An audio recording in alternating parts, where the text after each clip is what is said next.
पावन कथा निर्मल यश का गायन यहाँ पर 7 दिनों तक किया जाएगा। पहले संकीर्तन कर लें और महात्म की चर्चा प्रारंभ करेंगे। श्रीमद् भागवत जी, इनका महात्म्य जो पद पुराणोक्त है, भागवत जी स्वयं अपने मुख से अपनी महिमा का बखान नहीं करते हैं।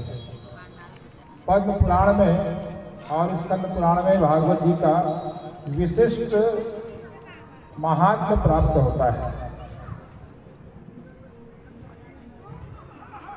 भागवत जी की पद्म पुराणोक्त महात्म्य में सनत कुमार जी नारद जी से कहते हैं,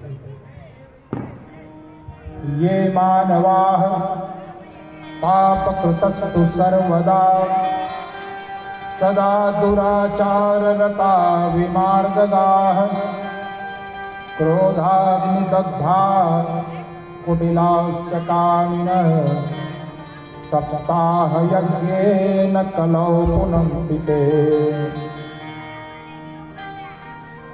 कलयुग में सहज रूप से मन पाप की ओर चला जाता है, बहुत सावधान रहने के बाद भी।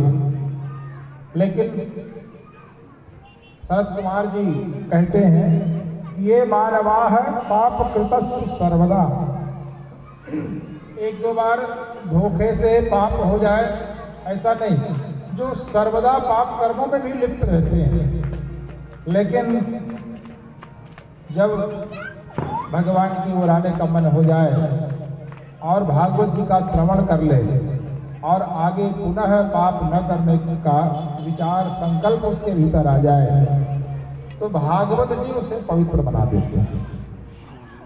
केवल इतना ही नहीं, सदा दुराचार रता, जो हमेशा दुराचार में लगे हुए हों, विमार्गगाः, जो रास्ता भटक गए हों, क्रोधाग्निदग्धा, जो निरंतर क्रोधित रहते हों, परिवार में, समाज में, गांव में, सबके लिए, कुटिलाश्च, कुटिल हों, कामिनः, कामी हों, यह सब सप्ताह यज्ञेन कलौ पुनन्ति ते।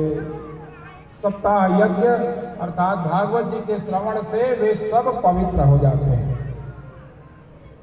सत्येन हीनाः, जो निरंतर झूठ बोलते हैं, पितृमातृदूषका, जो माता पिता से भी झगड़ा करने वाले हों, बैर करने वाले हों, प्रश्नाकुलाश्चाश्रम धर्म वर्जिता, जो अपने वर्ण जाति धर्म के जो कर्तव्य हैं उनका पालन नहीं करते, उनके विरुद्ध आचरण करने वाले हैं। ये दाम्भिका, जो केवल दम्भी हैं, मत्सरणोऽपि हिंसका, सप्ताह यज्ञेन कलौ पुनन्ति ते। ये सब भी भागवत जी की कृपा से पवित्र हो जाते हैं। पंचोग्रपापाश्छलच्छद्मकारिणः क्रूराः पिशाचा इव निर्दयाश्च ये ब्रह्मस्वपुष्टा व्यभिचारकारिणः सप्ताहयज्ञेन कलौ पुनन्ति ते। जो पाप कर्मों में लिप्त हैं, छल पूर्वक कर्म करते हैं, क्रूर हैं, बहुत कठोर हैं, दया का अभाव हो हृदय में, पिशाचा एवं निर्दया से, जो पिशाचों के समान निर्दय हैं दूसरों के लिए। अगर वह भी सुधरना चाहे, जीवन में परिवर्तन लाना चाहे, श्रेष्ठ आचरण को जीना चाहे, तो भागवत जी उसे एक मौका प्रदान करते हैं और उसे भी सप्ताह यज्ञेन कलौ पुनन्ति ते। कायेन वाचा मनसा पिपातकम, जो काया से, शरीर से, मन से, वचन से निरंतर पाप कर्मों में लिप्त हों, नित्यम प्रकुर्वन्ति शठा हठेन ये, जो शठ हों, परस्वपुष्टा मलिना दुराशयाः सप्ताह यज्ञेन कलौ पुनन्तिते। माने किसी भी प्रकार का पाप हो, लेकिन भागवत जी में जब निष्ठा हो जाए, जब भगवान की कृपा हो जाए, जब पितरों की कृपा हो जाए और भागवत श्रवण का योग बन जाए, तो इतने इतने भी पाप हों तब भी वो सब भस्म हो जाते हैं। सप्ताह यज्ञेन कलौ पुनन्तिते, इतना महत्व है भागवत जी का। इसलिए विशेष करके कलयुग में इस ग्रंथ को श्रवण करना चाहिए। भक्ति, ज्ञान, वैराग्य इससे पुष्ट होते हैं। जब वृंदावन में भक्ति महारानी ज्ञान वैराग्य पहुंचे हैं, तो भक्ति महारानी तो स्वस्थ हुई, लेकिन ज्ञान वैराग्य ग्राहकों के अभाव में या पूछने वालों के अभाव में जर्जर रहे, बूढ़े रहे। ये फिर से युवावस्था को प्राप्त नहीं हुए, पुष्ट नहीं हुए। लेकिन हरिद्वार में आनंद नाम के तट में जब भागवत जी का आयोजन हुआ नारद जी और सनत कुमारों की प्रेरणा से, तो भक्ति ज्ञान वैराग्य वहां नृत्य करते हुए पहुंच गए।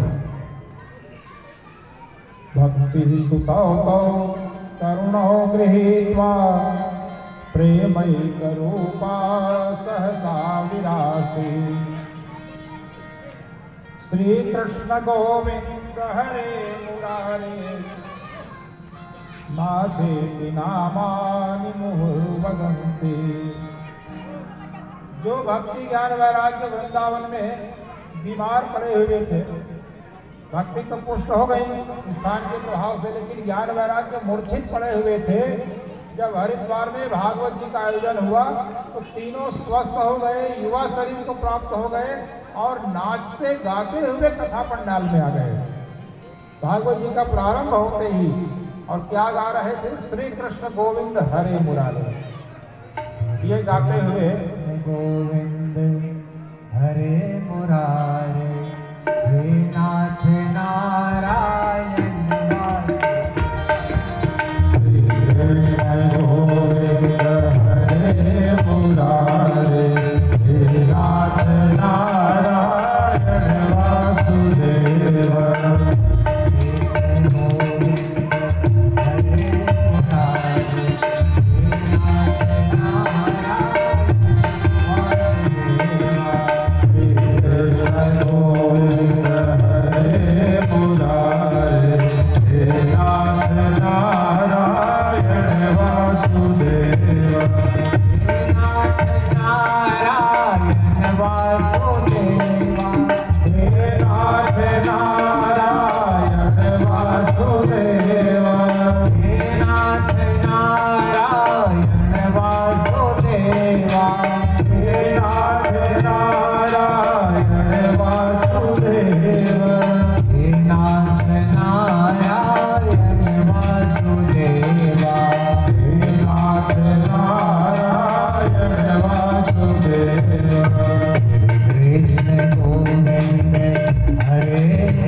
भागवत जी की महिमा की चर्चा हो रही है, महात्म्य की चर्चा हो रही है। सकल भुवन मध्य निर्धनास्ते धन्या निवसति हृदयेषां श्री हरिर्भक्तिरेका। हरिरपि निजलोकं सर्वथा तो विहाय प्रविशति हृदयेषां भक्तिसूत्रोपनतः। सकल भुवन मध्य, सभी लोगों में निर्धना, अगर कोई निर्धन भी है और यदि वो भगवान का भक्त है तो वो अभागा नहीं है बल्कि भाग्यशाली है। सकल भुवन मध्य निर्धनास्ते धन्या, अगर वो निर्धन भी है लेकिन भगवान का भक्त है तो वह धन्य है। लेकिन यदि धन तो बहुत हो गया लेकिन भगवान के प्रति भक्ति नहीं,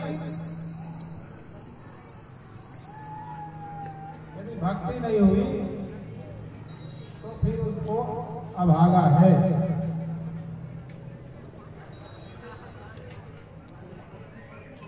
ब्रूमोद्यते किमधिकं महिमानमेवं ब्रह्मात्मकस्य भुवि भागवताभिधस्य यत्संशयामृगदिते लभते सुवक्ता श्रोतापि कृष्ण समतामलमन्यधर्मै। इसकी महिमा का वर्णन कहाँ तक करें कि ब्रह्मा जी स्वयं इसकी जो फल मिलने वाला है उसको लेकर बड़े आश्चर्यचकित थे। जब परीक्षित जी की मुक्ति हो गई सत्य के गुलाम वहां पर ब्रह्मा जी ने सत्यलोक में तराजू से तौला, भागवत के अन्य साधनों को एक पलड़े पर रखा और भागवत जी को दूसरे पलड़े पर रखा, तो भागवत जी का ही पलड़ा भारी रहा। तो मुक्ति देने में भागवत जी की समता कोई नहीं कर सकता। गया श्राद्ध को हम लोग बहुत महत्वपूर्ण मानते हैं, गया में जाते हैं लेकिन आजकल पिंडदान करने नहीं, पिंड छुड़ाने ज्यादा जाते हैं और खिलाना पिलाना मत पड़े, पितर बाग में कुछ करना मत पड़े, तो जितना जल्दी हो सके पितरों को गया में चढ़ाया है, श्राद्ध कर आए और उसके बाद अपने कर्तव्यों के श्री कर लें।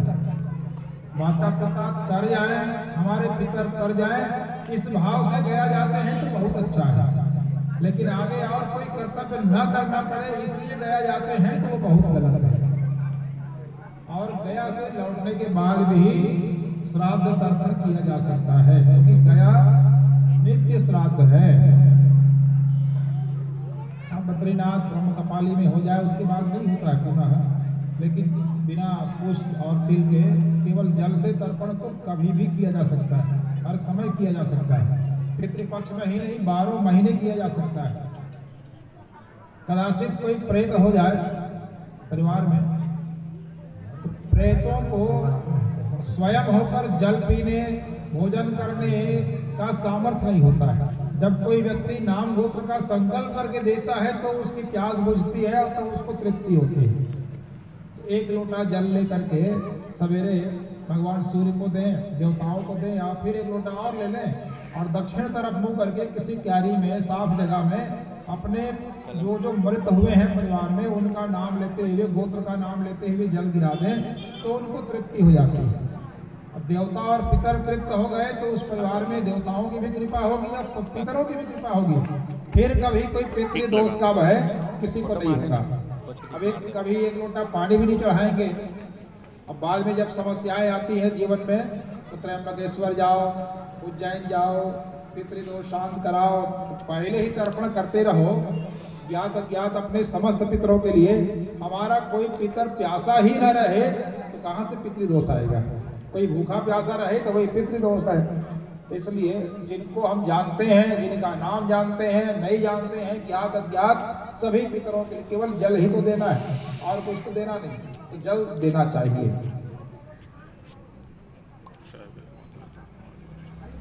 गया श्राद्ध, जब धुंधकारी के लिए गया श्राद्ध किया आत्मदेव के पुत्र गोकर्ण जी ने, धुंधकारी के भाई ने, और विधि विधान से किया। तो गया तीर्थ स्थान है, पवित्र स्थान है, प्रेतत्व विमुक्ति के लिए बहुत महत्वपूर्ण स्थान है और वहां भी विधि विधान से श्राद्ध हुआ, पिंडदान हुआ, लेकिन धुंधकारी नहीं तरा और स्वयं कहता है कि गया श्राद्ध शतेनापि मुक्तिर्मे न भविष्यति। 100 बार भी गया में पिंडदान हो जाए तब भी मेरी मुक्ति नहीं होगी। तो जिस व्यक्ति को गया भी न तार सके यहाँ पे गया श्राद्ध की निंदा नहीं है। कभी कभी किसी दूसरे की महिमा को बताने के लिए किसी अन्य की थोड़ी सी निंदा हो जाती है, बस इतना ही है। गया श्राद्ध का महत्व है, सबको जाना चाहिए। लेकिन यहाँ पे भागवत जी की महिमा को और अधिक बताना था, इसलिए कहा कि जो जिनको गया भी न तार सके वो भागवत जी से तरे। धुंधकारी महाभयंकर प्रेत हुआ, पापी तो था ही, मरने के बाद मरने तक नहीं हुआ। और जब भागवत जी का श्रवण हुआ उनके निमित्त, तो स्वर्ग से दिव्य विमान, तो कम करो ज्यादा है, दिव्य विमान में बैठ करके वो बैकुंठ गया है। ये भागवत जी की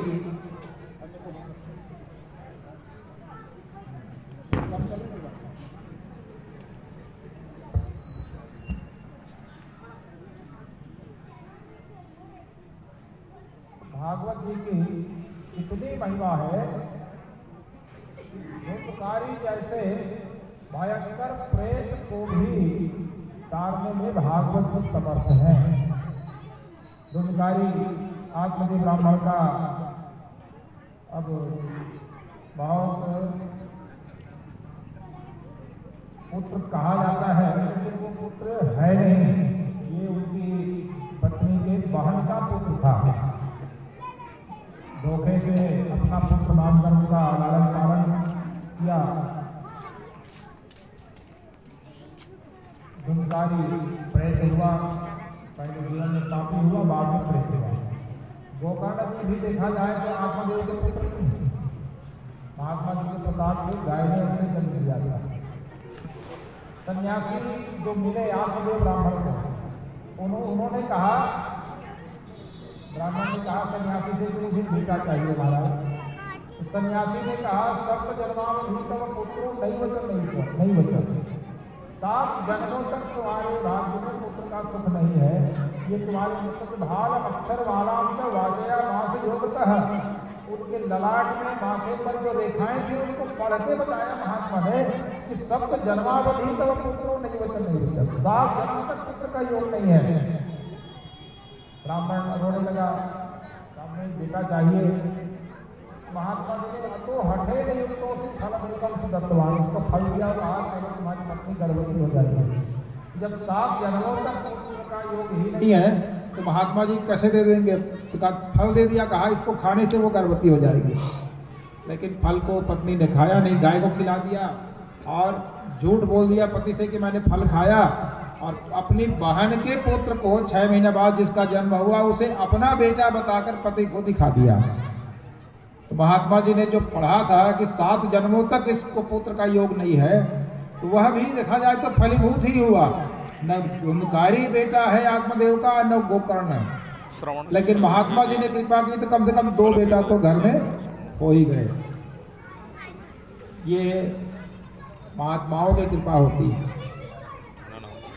किसी के घर में बेटा बेटी नहीं था, दुखी रहते थे और चिड़चिड़े रहते थे। एक दिन एक महात्मा वहाँ भिक्षा मांगने आ गए और वो लीप रही थी घर को, हाथ में पोछा वाला कपड़ा था, इसको पोता कहते। महात्मा जी मांगने आए तो उसी को उठा के मार दिया गली में, देना तो छोड़, पोछा लगाने वाले कपड़े से फेंक के मार दिया। लेकिन महात्मा का हृदय कितना बड़ा, कहा तुमने मुझे पोता दिया तो मैं तुमको पोता दे रहा हूँ, जाओ।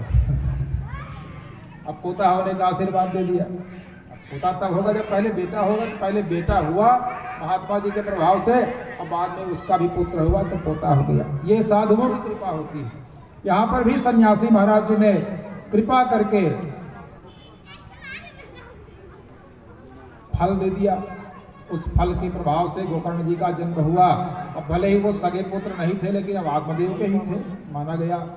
और आत्मदेव ब्राह्मण को उपदेश दे करके गोकर्ण जी ने जंगल भेजा, कहा जाइए आप वहाँ पर तपस्या कीजिए, भागवत जी का पाठ करिए। 10वें स्कंद के पाठ से आत्मदेव ब्राह्मण की मुक्ति हुई। गोकर्ण महाराज जी कहते हैं, गोकर्ण जी और आत्मदेव ब्राह्मण की जो चर्चा हो रही है, न चेन्द्रस्य सुखम किंचन न सुखम चक्रवर्तिनः सुखमस्ति विरक्तस्य मुनेरेकांत जीविनः। संसार में सुखी कौन है? तो उन्होंने शुरुआत कहां से किया? न चेन्द्रस्य सुखम किंचिन, इंद्र को भी सुख नहीं है, और कहा थोड़ा भी सुख नहीं है, किंचिन शब्द लगा दिया। बाकी लोगों की तो फिर अब क्या गिनती करें बताओ। न चेन्द्रस्य न च इंद्रस्य, इंद्र को भी सुखम किंचिन, बिल्कुल भी सुख नहीं है। न सुखम चक्रवर्तिनः, कोई चक्रवर्ती राजा हो उसको भी सुख नहीं है। तो संसार में सुखी कौन है? का सुखमस्ति विरक्तस्य मुने एकांत जीविनः। जो मुनि है, जो एकांत में जीवन जीते हैं, सब कुछ त्याग कर जीवन जीते हैं, केवल वे ही सुखी हैं, और जो बटोरना चाहते हैं वे सुखी नहीं है। मुने एकांत जीविनः मुंचा ज्ञानम प्रजारूपम मोहतो नरके गतिः निपतिष्यति देहोयम सर्वं त्यक्त्वा वनं व्रज। आप जिसे अपना पराया मानते हैं, बेटा बेटी मानते हैं, स्त्री पुत्र आदि मानते हैं, इन सब से मोह छोड़ दीजिए। अपने पिता को, आत्मदेव जी को गोकर्ण जी समझा रहे हैं और कह रहे हैं कि सर्वम त्यक्त्वा वनम व्रज, वन में जाइए सबको त्याग करके, और वहां क्या करिए? वहां पर जब ऐसा कहा तो आत्मदेव जी कहते हैं अंधकोपे स्नेहपासे बद्धः पंगुरहम शठः कर्मणा पतितो नूनम मामुद्धर दयानिधे। आत्मदेव जी कह रहे हैं कि मैं अंधे कुएं में गिरा हुआ हूं, अंधकूपे, और अंधे कुएं में तो गिरा हुआ हूं, और स्नेह पास में स्त्री पुत्र आदि के प्रेम रूपी रस्सी से बंधा हुआ हूं, तो बाहर निकलने का प्रयास भी कैसे करूं? तो अंधे कुएं में गिरा हूं और स्त्री पुत्र आदि के प्रेम रूपी रस्सी में बंधा हुआ हूं, स्नेह पासे बंधा हुआ हूं, अब पंगु और बहुत मजबूत शरीर वाला भी नहीं हूँ, विकलांग भी हूँ, पंगु हूँ, और ऊपर से शठ भी हूँ। तो अब कर्मणा पतितो, और अपने कर्मों के कारण इस अंधे कुएं में गिरा हुआ हूँ, तो मामुद्धर दयानिधे, मेरा उद्धार करो, हे दयानिधे मेरा उद्धार करो। पुत्र को कह रहे हैं पिताजी, पुत्र को कह रहा। गोकर्ण जी पिता को उपदेश करते हैं। भागवत जी में जो 18,000 श्लोक हैं, मूलतः तो 14,000 ही हैं, और महात्म्य के जो श्लोक हैं, चूंकि ये परिपूर्णतम पुरुष की रचना है, तो इसलिए कोई एक श्लोक, जैसे कोई अमृत का कलश हो, एक बिंदु पी लेना भी पर्याप्त है। पूरा घड़ा पिएंगे तभी अमर होंगे ऐसा नहीं है। वैसे ही भागवत जी का अगर एक श्लोक भी हृदय में उतर जाए तो वो मुक्ति का हेतु हो सकता है। इसी को गोकर्ण जी ने कहा। गोकर्ण गीता कहते हैं कि देहे स्थिमांस रुधिरे विमतिं त्यजत्वं जाया सुतादिषु सदा ममतां विमुञ्च पश्यानिशं जगदिदं क्षणभङ्गनिष्ठं वैराग्य राग रसिको भवभक्तिनिष्ठः। हे पिताजी, देह में जो आसक्ति है उसको छोड़ दीजिए, गोकर्ण जी कह रहे हैं अपने पिता को। और जाया सुतादिषु सदा ममतां विमुञ्च, पत्नी में, पुत्र में जो ममता है, शरीर में जो अहमता है उसका त्याग करिए, और स्त्री पुत्र आदि में जो ममता है उसका परित्याग करिए। पश्या निशम जगदिदम क्षणभंगनिष्ठम, और इस संसार को क्षणभंगुर जानकर ही देखिए, जो सदा नष्ट होने वाला है। वैराग्य राग रसिको, और वैराग्यवान हो जाओ। तो वैराग्यवान कैसे हो? कहा भव भक्ति निष्ठा, भक्त हो करके वैराग्यवान हो। केवल वैराग्यवान हो जाओ नहीं, संसार से विरक्ति हो जाए नहीं, कहा भक्ति निष्ठ हो करके वैराग्यवान हो। ज्ञानी हो, वैराग्यवान हो, लेकिन अगर भक्ति नहीं है तो ये व्यर्थ हो जाता है। भक्ति के अभाव में इनका पूर्ण फल नहीं मिल पाता, तो भक्ति होना भी आवश्यक है। फिर दूसरे श्लोक में कहा, धर्मं भजस्व सततं त्यज लोक धर्मान् सेवस्य साधु पुरुषां जहि काम तृष्णाम् अन्यस्य दोष गुण चिंतनमासु मुक्त्वा सेवा कथा रसमहो नितरां पिबत्वम्। धर्मं भजस्व, धर्म का पालन करिए।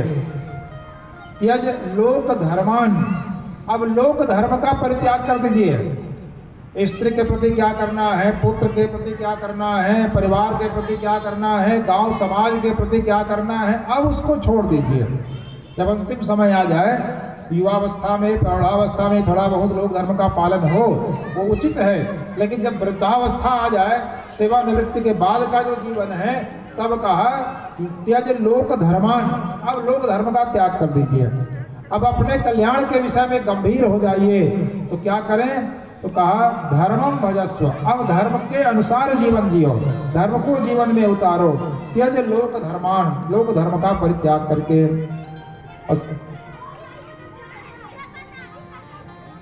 सेवस्य साधु पुरुषान, अब क्या करें? तो साधु लोगों की, सज्जनों की संगति करिए। और साधुओं की संगति करिए तो कहा जहि काम तृष्णाम, अब कोई मन में इच्छा लेकर के साधुओं की सेवा मत करिए कि बेटा हो जाए, बेटी हो जाए, नाती हो जाए, और किसी का ब्याह हो जाए, और मकान बन जाए। अब उनकी चिंता छोड़ो, जो जो करना था कर चुके, जो जो उनको देना था दे चुके। अब अपने कल्याण के विषय में, अब जिस मार्ग में जाना है, जिस मार्ग के हमको राही होना है, उसकी चिंता करें। और कहा अन्यस्य दोष गुण चिंतन मासु मुक्त्वा, अब दूसरों के गुण दोष का चिंतन करना छोड़ दीजिए। कोई अच्छा है तो अपने लिए, बुरा है तो अपने लिए, अब आप अपनी ही चिंता करिए बस। सेवा कथा रसमहो नितरां पिबत्वम्, बस भगवान की सेवा करिए और उनकी कथा का निरंतर श्रवण कीजिए या चिंतन मनन करिए। इस प्रकार जीवन जिए तो आपका कल्याण होगा। आत्मदेव को उनके पुत्र गोकर्ण महाराज ने उपदेश किया है, इसको गोकर्ण गीता कहते हैं। एवं सुतोक्ति वसतो गृहं विहाय, पुत्र के द्वारा उपदेश प्राप्त होने पर आत्मदेव जी ने घर को छोड़ दिया, घर को त्याग दिया। या तो वनम स्थिर मतिर्गत 60 वर्षः, और वन में चले गए। और वन में गए तो उस समय उनकी आयु थी 60 वर्ष पूर्ण हो चुकी थी। गत 60 वर्षः, 60 वर्ष बिता चुके थे। और कहा उसके बाद भी उनकी स्थिर मति थी। प्रायः कोई 60 का हो जाए उसको कहते हैं अब 60 आ गया है, परंतु ये नहीं 60 आए थे। इनकी मति बहुत स्थिर थी और जो जो उपदेश दिया उनके पुत्र ने उनको भली भांति धारण किया और उसका जीवन में लाभ भी लिया। युक्तो हरिरनुदिनं परिचर्ययासो श्री कृष्ण माप नियतम दशमस्य पाठा, भगवान श्री कृष्ण जी के 10वें स्कंद का पाठ करते हुए अपने शेष जीवन को वन में बिताया और बहुत जल्दी ही उनकी सद्गति मुक्ति हो गई। ये भागवत जी की कृपा है। आत्मदेव ब्राह्मण का तो कल्याण हो गया। अब अपने भाई के कल्याण के लिए गोकर्ण महाराज घर पहुंचे हैं और भागवत जी का आयोजन कराया। और जब भागवत जी का आयोजन हुआ,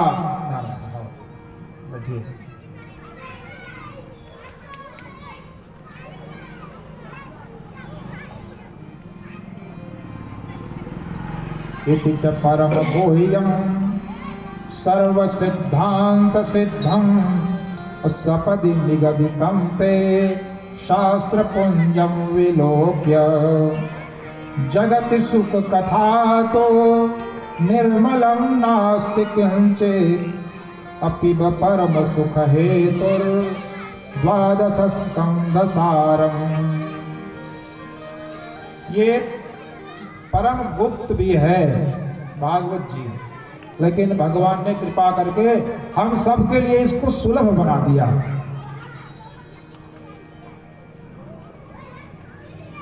इससे अधिक पवित्र और कोई वस्तु नहीं है संसार में। जगत सुख कथा तो निर्मलम नास्त किंचित, इससे पवित्र वस्तु और कुछ भी नहीं है। अब इसका जो पान करते हैं तो फिर वह तो स्वयं पवित्र हो जाते हैं। परम सुख हेतु, अब क्यों इसका पान करें, क्यों इसको श्रवण करें? बोले परम सुख को पाने के लिए। लौकिक सुख तो पा ही रहे हैं जीवन में जैसा भी हो, लेकिन जब परम सुख को पाना है तो भागवत जी का श्रवण होना चाहिए। असारे संसारे विषय विष संगा कुल दिया। ये संसार कैसा है तो कहा असार है, इसमें सार कुछ भी नहीं। संसार शब्द में भले ही सार शब्द आता है, लेकिन ये असार है क्योंकि सब कुछ नाशवान है, टिकाऊ कुछ भी नहीं, इसलिए असार है। तो असारे संसारे विषय विष संगा कुल दिया। शिखरणी छंद है। क्षणार्धं क्षेमार्थं पिबत शुक गाथा कुल सुधा। किमर्थं व्यर्थं भो व्रजत कुपथे कुत्सित कथे। अपरीक्षित साक्षीय श्रवणगत मोक्त्योक्ति कथने। इस असार संसार में जीवों के लिए कहा गया कि विषय विष संगा, विषयों का जो विष है उससे अपने आप को दूर करते हुए क्षणार्धम क्षेमार्थम, क्षण भर के लिए ही सही, पिबत सुख गाथा तुल सुधाम। ये सुख गाथा है, सुखदेव जी के मुख से निसृत ये गीत है, व्यास जी द्वारा रचित है, लेकिन कहा तो गया सुखदेव जी के द्वारा प्रथम बार, इसलिए कहा सुख गाथा तुल सुधाम, अमृत से भी बढ़कर। भले यहाँ पर सुधाम कह दिया, तुल कह दिया, लेकिन अमृत दे करके भी देवता भागवत को नहीं पाए थे, इसलिए उससे भी बढ़ के है। तो संसार से मन को हटा करके क्षेमार्थम, अपने कल्याण के लिए, क्षणार्धम, क्षण भर या आधा भर ही सही, कभी भागवत रस का पान करके देखिए। भागवत रस का पान करेंगे तो क्या होगा? किमर्थम व्यर्थम भो ब्रजत कुपथे कुत्सित कथे। भागवत सुनने आए हैं तब हम सुपथ पर चल रहे हैं, और यदि भागवत से दूर जा रहे हैं तो कुपथ पर चल रहे हैं। तो कहा कुपथ पर क्यों भटक रहे हो? सुपथ पर चलो और क्षण भर ही सही भागवत रस का पान करो, और फिर देखो फिर जीवन में क्या क्या लाभ प्राप्त होता है। परीक्षित साक्षी, परीक्षित जी प्रमाण हैं। भागवत सुनने के बाद उन्होंने और कुछ नहीं किया, केवल श्रवण किया और उनकी मुक्ति हो गई। श्रवणगत मुक्त्युक्ति कथने। कोई व्यक्ति बीमार हो जाए और बहुत बड़े डॉक्टर के पास जाए, डॉक्टर उसे औषधि देंगे, कुछ परहेज बताएंगे, और घर आने के बाद न दवाई खाए, औषधि खाए, न परहेज करे रोगी, तो बड़ा डॉक्टर भी क्या करेगा? लेकिन भागवत जी ऐसे डॉक्टर हैं, ऐसे चिकित्सक हैं, ऐसे वैद्य हैं, इनको कुछ बस अपना हाथ दिखा दो, नाड़ी दिखा दो, बस का मैं बीमार हूँ। अब वो जो बता रहे हैं, जो दवाई दे रहे हैं, जो परहेज बता रहे हैं काम क्रोध आदि से, और जो और भी औषधि बता रहे हैं, साधन बता रहे हैं, उनको किए तब अच्छा है और नहीं किए तो भी अच्छा है। इनको दिखाए, ऐसे डॉक्टर हैं कि इनको दिखा देना ही पर्याप्त है। अब प्रमाण दोनों कार्य है। वो तो पहले ही प्रेत हो गया था, मर गया था। भागवत सुना और 7वें दिन ही तर गया तुरंत। परीक्षित जी 7 दिन कथा सुने, अब उसको जीवन में उतारने का समय ही नहीं है। उनको तो 7वें दिन मरना था, परीक्षित जी को 7वें दिन मरना था, और हम सब भी 7वें दिन ही मरेंगे। सोमवार से लेके रविवार तक जो 7 दिन है, इन्हीं के भीतर ही तो मरेंगे ना कभी भी।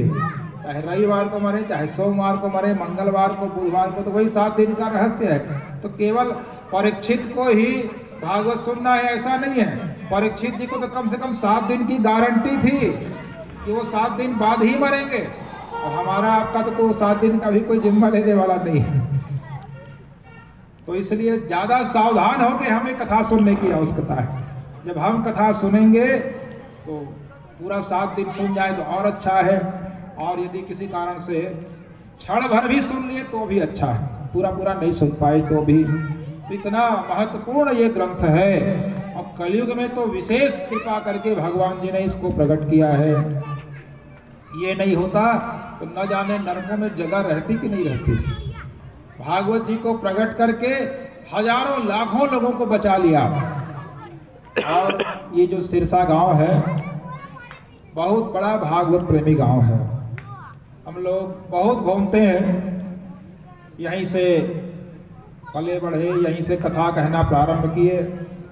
जब बहुत टूटी फूटी भाषा में बोलते थे तब भी आप लोगों ने प्रेम से सुना, और धीरे धीरे जब परिपक्वता आती गई जिस भगवत कृपा से, तब भी आप लोग सुन रहे हैं। ये बहुत प्रसन्नता होती है। एक तो बहुत लोग कहते हैं गांव के जोगी जोगड़ा, आन गांव के सिद्ध, तो आप लोग गांव में भी जोगड़ा नहीं समझे कम से कम, यहाँ भी सिद्ध ही समझते हैं। ये बहुत अच्छी बात है।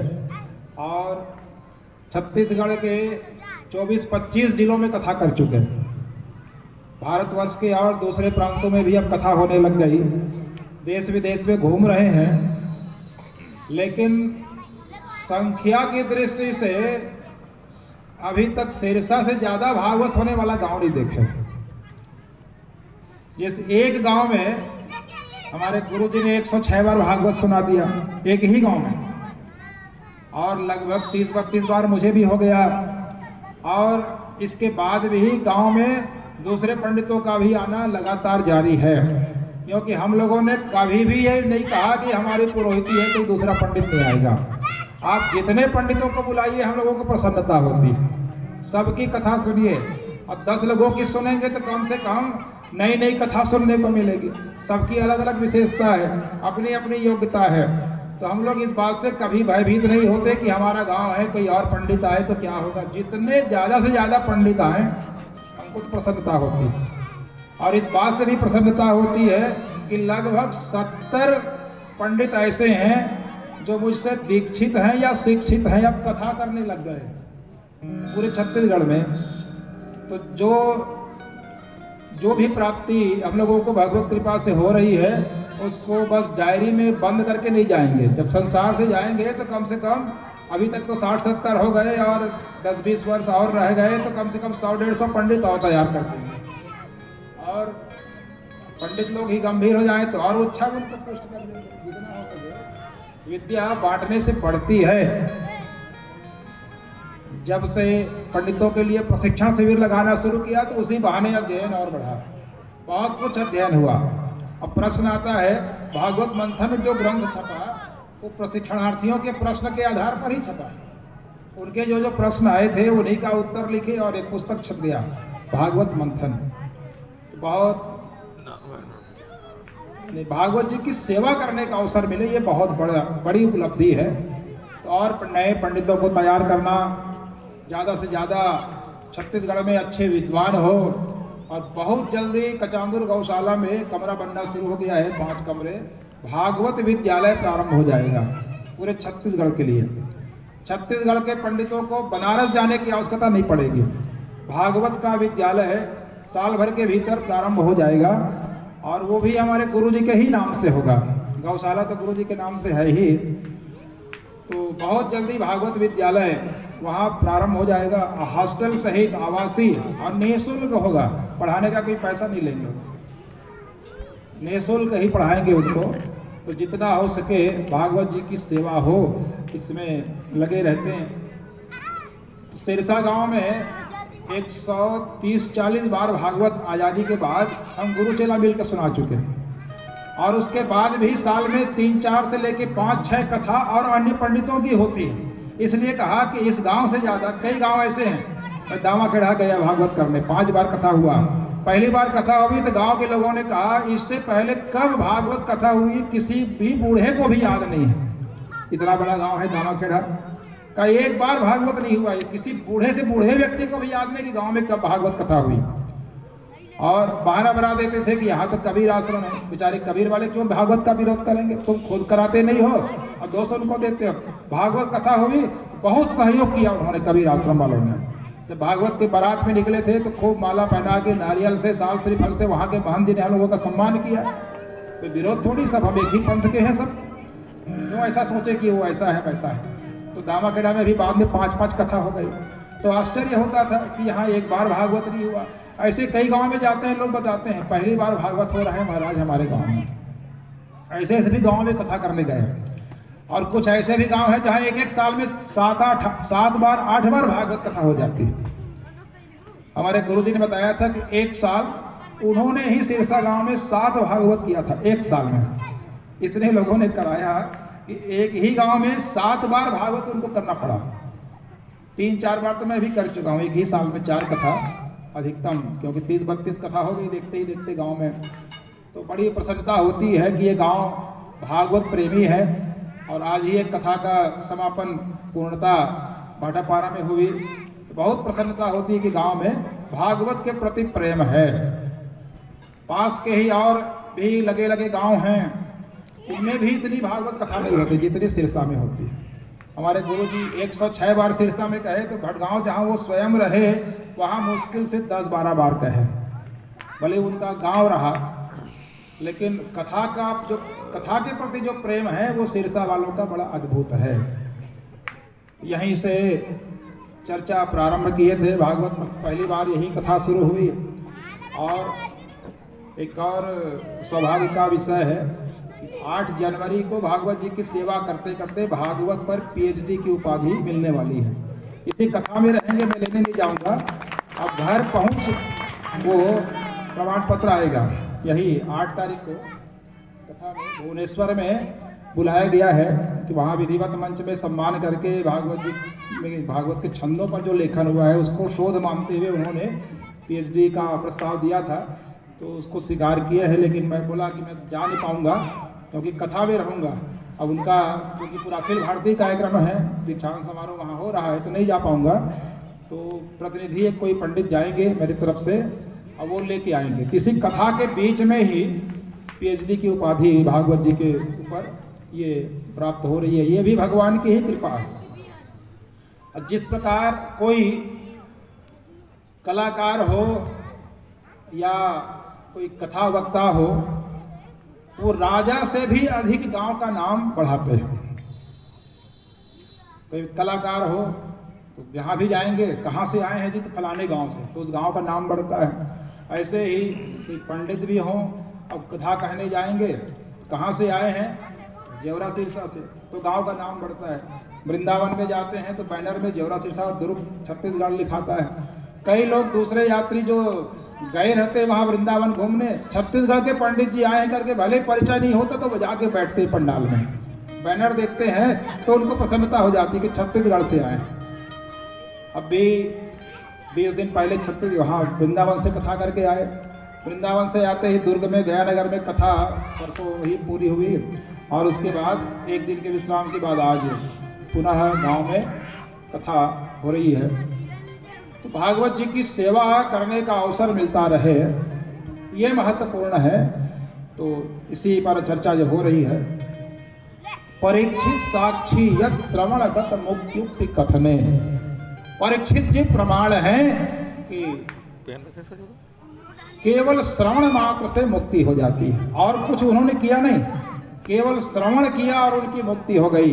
तो हम सब भी जो भागवत जी का श्रवण कर रहे हैं या कल से करेंगे, आज तो महात्म्य की चर्चा हो रही है, तो हम सब की मुक्ति होगी। और इस यज्ञ में एक और विशेषता है कि एक परीक्षित न होकर के लगभग 18 परिवारों का इसमें योगदान है। 18 परिवार मिलकर कथा का श्रवण कर रहे हैं। पूरे गांव के लोग तो श्रवण कर ही रहे हैं। गांव के सभी लोगों का सहयोग है, महिला समूहों का विशेष रूप से सहयोग है, जिन्होंने इस बार कार्यकर्ता बनने का जिम्मा अपने ऊपर लिया है। और इतना बड़ा कार्य सबके सहयोग से संपन्न हो रहा है। यज्ञ प्रारंभ हो रहा है। भव्य कलश यात्रा में आप सभी सम्मिलित हुए, तो महिला शक्ति जो है उसकी बड़ी भूमिका है। लेकिन 18 परिवार इस बार कथा का श्रवण कर रहे हैं।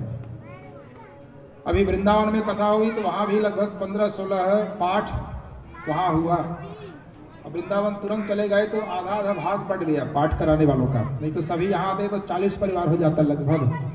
लेकिन उनको लगा तीर्थ में जा रहे हैं तो चलो जब गए हैं तो वहीं करा लें। तो जो अब वृंदावन जा पाना सबके लिए कठिन होता है, तो चलिए कम से कम 18-20 पाठ। अभी भी 1-2 लोग अभी चर्चा में ही हैं, तो कल से 2-3 पंडित और बुलवा रहे हैं अभी जिनका बाद में नाम आया, तो कल से संख्या और बढ़ जाएगी।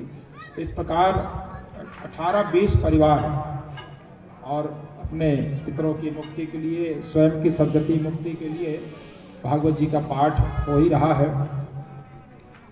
ये विचार आया था कचांदुर गौशाला में 108 पारायण वाला भागवत कराएंगे, और तिथि तय ही कर रहे थे कि बीच में कोरोना आ गया। कोरोना आने के कारण वो 2-3 साल टल गया। वो टला।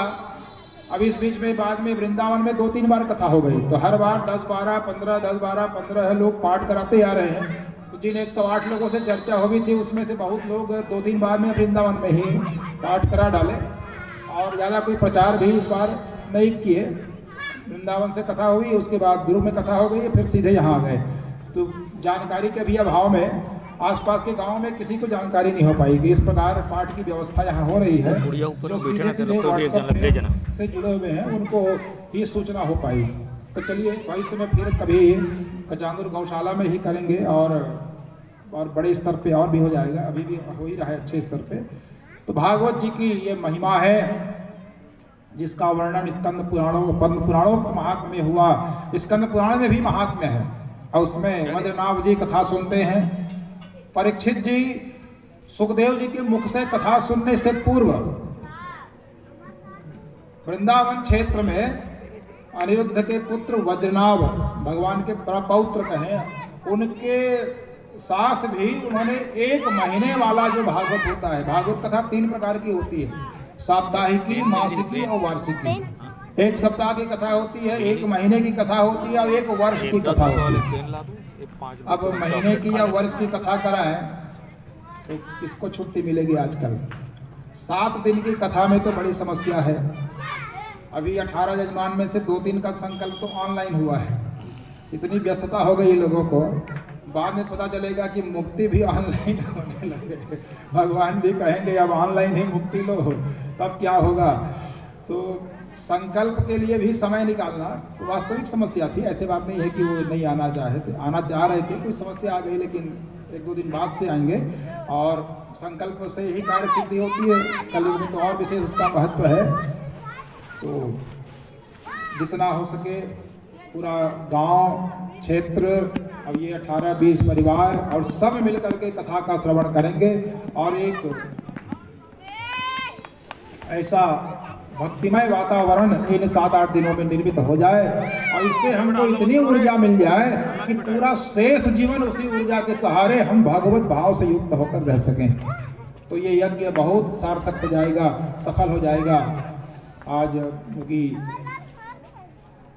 समय भी अधिक हो गया है, तो इतनी चर्चा करेंगे। कुछ बातें जो रह गई हैं वो कल और ले लेंगे। एक संकीर्तन करा करके और फिर आरती कराएंगे। आरती की 2-3 थाली